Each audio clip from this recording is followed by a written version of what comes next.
Good afternoon, everybody, and happy Goodwill Wednesday. We will not be going to Goodwill.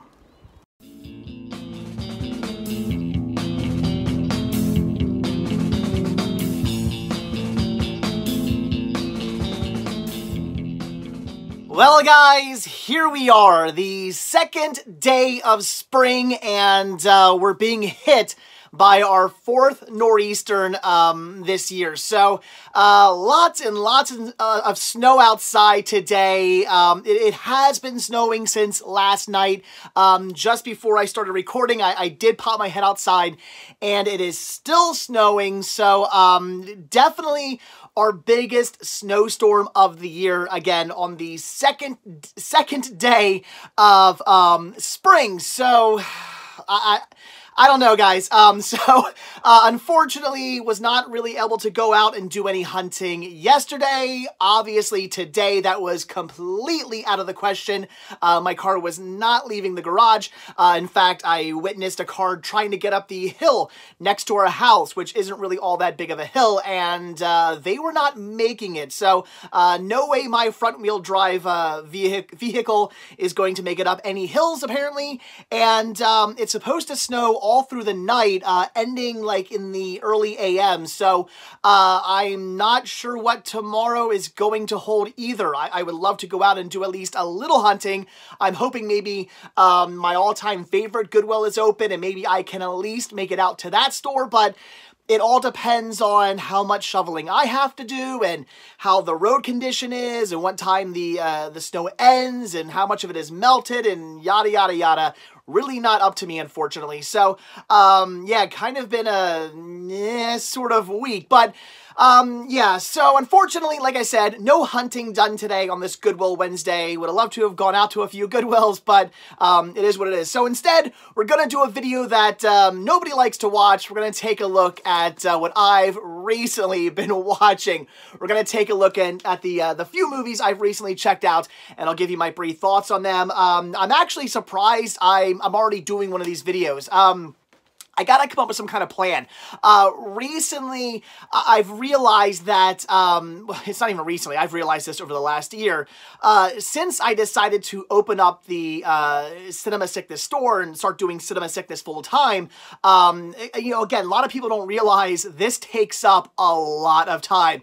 Shooting, editing, running the store, which is, constantly posting stuff, taking orders, filling orders, always being in contact with people. I'll spend like an hour, you know, texting somebody back and forth or messaging somebody back and forth on Instagram or through email, trying to get, you know, orders set up and whatnot. So it's a very long process and it takes a lot of time. I'm up very late into the night doing all this, and it's really cutting into my movie watching time. I used to watch a movie, at least one movie, every single day. That was my goal, and I always met that goal until about a year ago when I started doing this full time, and now I find myself not meeting that goal so often anymore. So I gotta figure out something. I'm thinking maybe once a week I'll do a day of nothing but movie watching. So like, you know, movie watching Thursday or something. I don't know. I'm still debating what I want to do there. If you guys think that sounds like a good idea, where I just watch movies for one full day every week, just straight, leave a comment down below. I don't know. Maybe I will. Maybe I won't. But anyway, this week I've really just kind of started to focus on trying to watch some more movies, and the fact that we've had all this snow has allowed me to watch them as well. So, I got some movies here. So, all right, anyway, rambling, I know. So, first up, this, still cannot believe I got this for $2 already. We have Tonya. Again, picked this up from Cash Converters for $2 just last week. Well, actually, I guess it was this week, on Sunday. What an awesome, amazing find, and what a great movie. I had been hearing how good of a film this was, and I completely agree. This was a great watch, and I really didn't know the story of Tonya Harding all that much, other than, you know, the scandal, the incident as they call it in the movie. You know, I knew that, but I didn't really know what all went into that scandal and what the outcome was and everything, because I was very young when that happened. So of course I remember hearing about it, but I was only in grade school, so as such I didn't really know the full story. story. So it was very interesting to kind of learn the life story of Tonya Harding and you know, where she came from, her upbringing, her kind of horrible life she sort of lived. You really feel bad for her in this movie. She had a pretty bad upcoming with a mother who was really abusive to her, a father who left her, not because of her necessarily, but because of the horrible mother, getting into this marriage that was also maybe abusive, maybe not.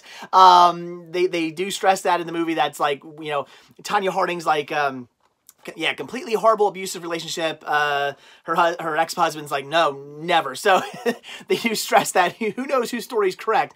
But you know, just this kind of horrible upbringing, and of course, the world of figure skating. It's kind of rigged a little bit in the sense that, you know, they're looking for a wholesome American girl to represent figure skating. And even though Tonya here was like the best, I mean, top of the top, nobody could outskate Tonya when she was in her prime. She wasn't getting the scores because they knew she was kind of, you know, a bit of a trashy, loudmouth kind of girl who came from a sort of trashy, loudmouth kind of family, and they didn't want that to represent the world of figure skating. And it's crazy to think that, you know, it doesn't matter how much skill you have; it all just matters on, you know, what people think of you. And it's horrible. Horrible the way the world works like that, but it is the way the world works, unfortunately, and it's again, a horrible thing. So, you know, it's all about her struggling with that and whatnot, and her trying to overcome that and really prove to the world that, you know, she is great. And then, of course, the whole incident happens, which is crazy in of itself. I didn't really realize that she really didn't have a part of that. It all came down to, and I don't want to spoil too much, but there's this rather kind of nutcase throughout the movie, sort of friends with the husband, and the way this went down was not like it was planned out. It wasn't some big scheme. It was just this crazy thing that happened that they ended up getting involved in, and it's almost kind of amusing. If you feel really bad for these people who are like, whoa, what did you do? You know, but at the same time, it's also kind of funny too in a sort of way. It almost kind of feels like a crime caper, a crime caper comedy where like something really just stupid happens and these people get wrapped up in it, and it was like that. So crazy story. You really do feel bad for Tonya, especially when she basically gets kicked out of figure skating ever again, and you know, that's her life, and she can no longer do it. It'd be like somebody telling me I can no longer legally, you know, watch movies anymore. I mean, that'd be horrible. So crazy story, but awesome story. Hopefully I didn't spoil too much for you there. I know I went on, but I really enjoyed this one. It was fantastic. So Tonya, definitely check it out. You're going to learn a lot about somebody's life that you probably didn't know all that much about if you're like me. You grew up when you were very young when the whole incident went down, and you really didn't know too much about what happened. This here will clue you in. So fantastic. Acting was amazing. So cannot recommend that one enough. It was a great watch and deserving of all the praise it has been getting. Then I checked out a movie that's been sitting on my shelf now for a little while, and I've been really wanting to get around to watching this one, Cuban Fury. When I saw this the other day, sitting on my shelf, I actually pulled it out and kind of like put it on its side so that I would realize that's the movie I want to watch next, because I just been putting this one off. It was great. I love Nick Frost. I mean, he's great, and I believe this was like his first kind of solo movie, and it was very enjoyable. It's a comedy based all around salsa dancing, but it doesn't make fun of salsa dancing. It actually takes it very seriously, and I love that. I love that it's not like a parody. It's just a comedy based around something serious, and it's really cool to watch this, you know, big guy Nick Frost dance and dance well, and he actually learned this. I was watching I recommend this. Watch this special features on here, he was saying, he's like, I didn't want this to be some movie where, you know, you get close up on my face and then it pans away and there's, you know, somebody else doing all the dancing and whatnot, or, you know, close up with the feet or something, and it's somebody else's feet. He's like, I wanted it to be me doing all these moves, and he learned them all, and that was great. So it's a romantic comedy. He ends up liking this girl. He used to be this, when he was a younger kid, he was like the best ever, like salsa dancer, like ever, won all these crazy awards, and then got out of it. I won't spoil why, but he ended up not doing it anymore. Meets this girl who's in the salsa dancing all these years later, and kind of it rejuvenates his passion for salsa dancing, gets back into it, and really fun story. Again, very funny. I love all the cast in this one. Everybody in it was pretty hilarious, and it just made for a really good romantic comedy. Now, yes, it is kind of bland in the sense that it's kind of formulaic. Like it goes as a romantic comedy would. It's not something above and beyond necessarily, but the dancing is what makes this one something a little bit more special, and what makes it a really fun movie. But again, very funny, definitely awesome. Fun cameo from Simon Pegg. I love that. Literally a 2-second cameo, but the fact that he's even in the movie for like a second, I thought was pretty amusing. So Cuban Fury. It is one to check out. I would recommend this one. Again, a romantic comedy, but a really fun one with some great salsa dancing. And even though it is a bit formulaic, like I said, and you know, maybe nothing above and beyond, it was still very enjoyable. And if you like rom-coms, it is one definitely to see. Then, had to watch it again in high definition, the Slumber Party Massacre, which, again, thanks to Rick, I actually own this on Blu-ray. I totally owe him for that. Again, the story was he chased down a guy in a mall who had some stuff he was selling to FYE. They didn't really take any of his stuff, but he had something he wanted, so he chased him down, and this was also in the pile, and Rick knew that I would want this, so he got this off the guy's hand for me as well, which is really cool. $2.50. Awesome deal. Yeah, had to watch it again in high definition. It's a great movie. I still, the one thing that bothers me so much, and I know it shouldn't, but I've just gotten so used to slasher movies over the years of not knowing who the killer is. Or even if you do know who it is, still they're masked or something. You know, there's always something over the face, or, you know, it's a Jason Voorhees, it's a Michael Myers. I mean, I guess there's Freddy Krueger, but, you know, you never usually see the killer. And in this one, right off the bat, I mean, you don't know who he is necessarily, but you see him. They're showing him. They're like, it's just like me saying here, hi, I'm the killer. You're seeing his face and his whole body, and you know, it's never like a POV shots all the time, or he's not wearing a mask or something like that. You're seeing the killer all the time, and it just feels weird because you're not used to that.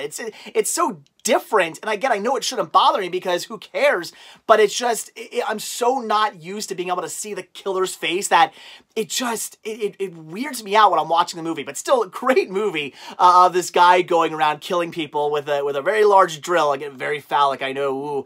But so going around killing people with this big power drill, it's great. If you like slasher movies, you're gonna love this. I mean, there's plenty of raunchiness, lots of TNA, as a good slasher movie should have. And a lot of great kills and blood and gore, and it's a lot of fun. I really do enjoy this movie. If you're just a fan of great slashers, the Slumber Party Massacre is one you should check out. They do get very silly in parts 2 and parts 3. If you for some reason have maybe seen Slumber Party Massacre 2 and 3, but you haven't seen the first one, I assure you they are very, very different movies. 2 and 3 are very different from the first one. So I recommend giving this one a watch if you haven't seen it yet. So fantastic, great slasher movie, and looked really good in high definition as well. They didn't really clean the negatives up so much and whatnot. I mean, you can still, or I guess it wasn't the negatives, but they didn't clean the picture up so much. You're still seeing dirt and grime and stuff on the camera lens, which just, there's parts of the movie where I'm like, why didn't they just wipe the camera lens off? But you're still seeing all that, which I kind of like in a way, because it should be there. It's part of the movie. But it's just, it looks really beautiful. So they did a great job with the high def. So it looks fantastic. Highly recommend it. Then, had to watch it, finally, Justice League. And I will be completely honest, this one, I just didn't even realize, like, even came out into theaters. I heard, you know, oh, the Justice League movie's coming, and the next thing I knew, it's being released next Tuesday, and I was like, wait, that was in theaters? Like, I just had no idea. Like, it was so off my radar, as DC movies can tend to be, because the DC movies just, I don't know, I don't get into them nearly as much as I do the Marvel Cinematic Universe. I love those movies so much, but the DC movies, they're okay, but I gotta say, I actually really enjoyed this movie. Possibly, do I dare say my favorite of the DC movies? I'm talking like the newer, you know, cinematic universe DC movies. I mean, we're not talking about, you know, the classic, you know, Tim Burton Batman, which is, I would say, my all-time favorite DC live action movie. You know, of course, the Christopher Reeve Supermans are a lot of fun, and even the Christian Bale Batmans are pretty decent as well. You know, there's a lot of decent DC animated movies, but I'm talking the newer. It has a name, doesn't it? But basically the DC cinematic universe movies. As far as they are all concerned, I had to say that Wonder Woman was my favorite. I guess I thought it was pretty good, but I really enjoyed this one. I thought it had some good comedy in it. It was great to see Ben Affleck getting more, I don't know, he seemed he just seemed better in this movie than he has before. I mean, Batman vs. Superman, I was like, you know, he was good, but I just wasn't blown away by him. I liked him in this movie. I enjoyed him. So, I like this one, and I know it gets mixed reviews. Some people were like, it was great. Some people were like, it was okay, and other people just hated it. I thought it was I thought it was pretty decent. Yeah, I was gonna say all right, but I gotta say, out of all the recent DC, you know, universe movies, this might actually be my favorite. It wasn't perfect by any means. It had its issues. It could have been better. I would have loved to have just generally seen more origin stories of all the rest of the characters first before we jumped into a Justice League movie. That would have been kind of nice. But regardless, it still was very enjoyable, and I would recommend it if you're a fan of the DC movies, or even if you just kind of like, if you're like me and you're just like, they're okay, I enjoy them, they keep me entertained, they're nothing great, they're no Marvel Cinematic Universe, but they're all right. It is worth your time. I would recommend this one. So I enjoyed it, love the characters, love the story. Yeah, Justice League, pretty good actually. I was surprised. Then my son and I watched together Ferdinand. This was awesome. Great CGI animated movie. Just a big fan of CGI animated films. I'm sure a lot of us are probably familiar with the Ferdinand story. I mean, a lot of people when I bought this were like, wait, Ferdinand's not Walt Disney? No, Ferdinand's it's an actual story. And then Disney did an adaptation of it. And now DreamWorks, right? No, I'm sorry, not Dream. Well, no, Blue Skies. I'm sorry, I think it was Dream. I could swear this was DreamWorks. No, I guess it's Blue Sky. Now they did their own adaptation of it as well, and it's a lot of fun. Again, great animation, great fun story about this bull who doesn't want to be a fighter. You know, that's not his thing. He wants to just live on a farm, smelling flowers, chasing butterflies, just relaxing and just having a good life. You know, he doesn't want a bullfight. All these other bulls that he was friends with earlier in the movie, they want to be this great bullfighter. They want to go fight in the ring, fight the matador. They want to go fight him and be, you know, this big show bull, but not Ferdinand. He does not want that. And it's this great story about how he ends up. See, I don't want to spoil too much for you, but he kind of gets what he wants, and then gets kind of thrown back into everything, and basically being a bit of a pacifist kind of works out in the end for him. So Ferdinand was great. If you're a fan of CGI animated movies, yes, see Ferdinand. You won't be disappointed. And then the last thing I watched is one that none of you are going to care about, Flowing Water, which is all about the restoration of the Longwood Gardens main garden fountains, which you guys know if you've been following me for a while.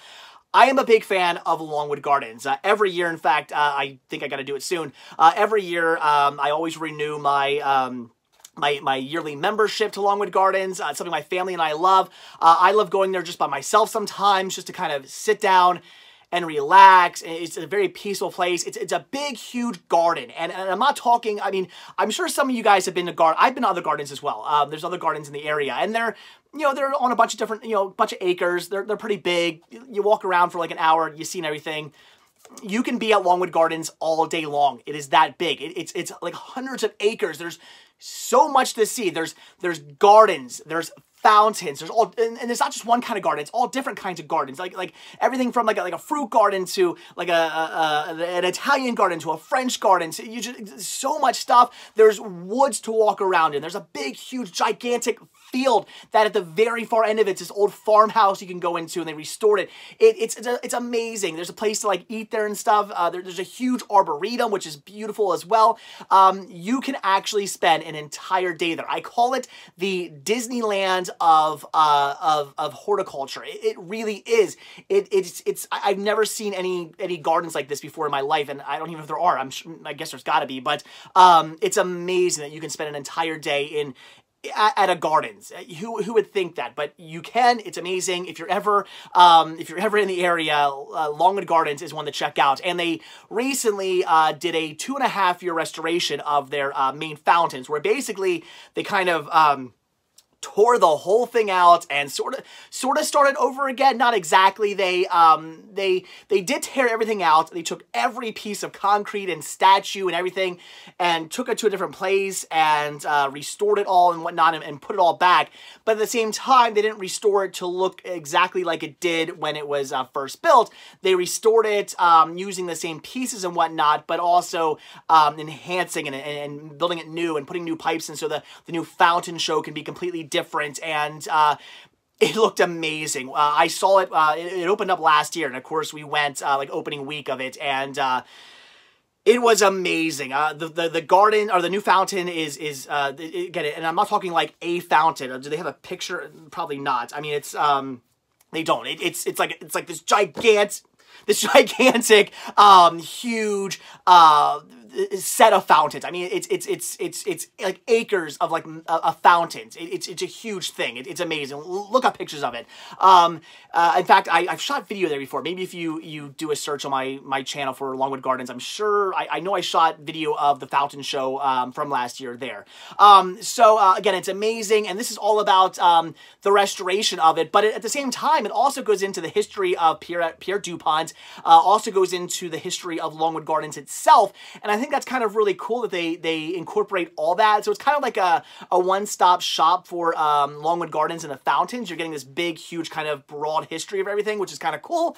But in the, you know me, when it comes to documentaries, I want every documentary to be 30 hours long. I want every little detail of everything done to be told in a documentary. This does not go into great detail. It just kind of gives you enough to let you know what you need to know. Again, the history of Pierre S. Dupont, the history of Longwood Gardens, and the history of the fountains and the restoration of the fountains. And it does a good job telling you everything you want to know, and I love that, but of course, I want to see more, more information on the restoration. What exactly 100% went into that? I want to see people working more on the restoration and what went into building it all back. I want to hear more. But regardless, it was a great documentary. I would recommend this one if you are a fan of Longwood Gardens, or if you visit Longwood Gardens. This is one to check out, so you can see what the fountains used to look like and get a feel for that and see how much work was put into it. One thing I never really noticed, as many times as I've been to Longwood Gardens and seen the original fountains, I never realized just how in how bad of shape they were. I mean, they were falling apart. I mean, they were over 100 years old. They were in really kind of bad shape, and I never really noticed it too much because it's so grand and big and beautiful and amazing that you're just so taken back by everything. You're not really noticing that the fountains needed some work, and they were really showing that in this documentary, and it really made me go, wow. I don't know why I never really like noticed that statue is falling apart, or those old concrete railings were like knocked down. Like, how did I not see that? But again, you're just so taken back by the beauty of everything. You kind of don't even really pay attention to that because it's just so amazing. So yeah, again, I would highly recommend this if you visit. This is one to pick up. This is actually is it Blu-ray DVD or is it just yeah, it's a Blu-ray DVD combo pack. So I recommend grabbing it also because the cinematography is beautiful in this. It's shot beautifully. The high definition is beautiful as well. I mean, seeing this is how it should have been shot. If this was on DVD, it would have taken a lot away from it. The fact that they're showing these beautiful gardens and these beautiful fountains in high definition really enhances the entire documentary. It looks amazing, and in high definition is 100% how this should have been shot, if not even 4K. I mean, that would have looked great too, but high definition, you know, 1080 is good enough. So yeah, flowing water, I know not everybody's going to care about this one, but as a huge fan of Longwood Gardens, as I said before, Walt Disney World is my all-time favorite place in the world. I could just be there every day and be happy. Longwood Gardens, definitely second favorite. I could be there every day and be happy as well. I love Longwood Gardens. So recommend checking the gardens out in general if you ever get a chance. And if you do, pick up this DVD. It was our DVD Blu-ray combo.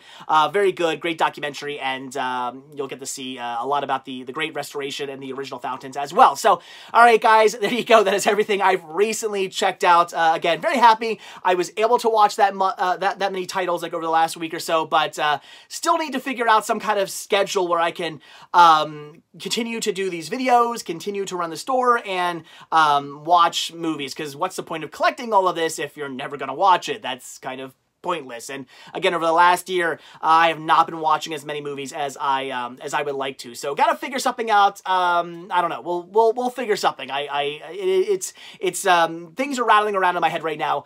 The gears are turning. I'm trying to figured out what I want to do, and I will in time. So, all right, guys, again, that is it. So, as always, thank you all so much for checking out this video. Be sure to hit that like button down below. Also, if you want to see a brand new video from me every single day, hopefully some hunting ones soon if it ever stops snowing, hit that subscribe button and you will get them. I definitely plan on going out this weekend at the very least. Also be sure to check out Patreon, where you can help support the show. This simple donation of $1 a month really does help out, goes a long way. It does go right back into these videos. Also be sure to check out Spreadshirt, where you can grab yourself many designs of Cinema Sickness t-shirts and hoodies and tank tops and hats and buttons and all kinds of really cool Cinema Sickness gear. Again, proceeds do help out the show. And it's always great when you guys support, so thank you for that. Also, and most importantly, check out the Cinema Sickness store on Instagram, where you can pick up all kinds of awesome media. Again, proceeds definitely help the show, or by far the most important for the show. Links to everything can be found down below in the description of this video. So again, that is it. Thanks for watching. Have a good one, and I'll see you guys tomorrow. Bye.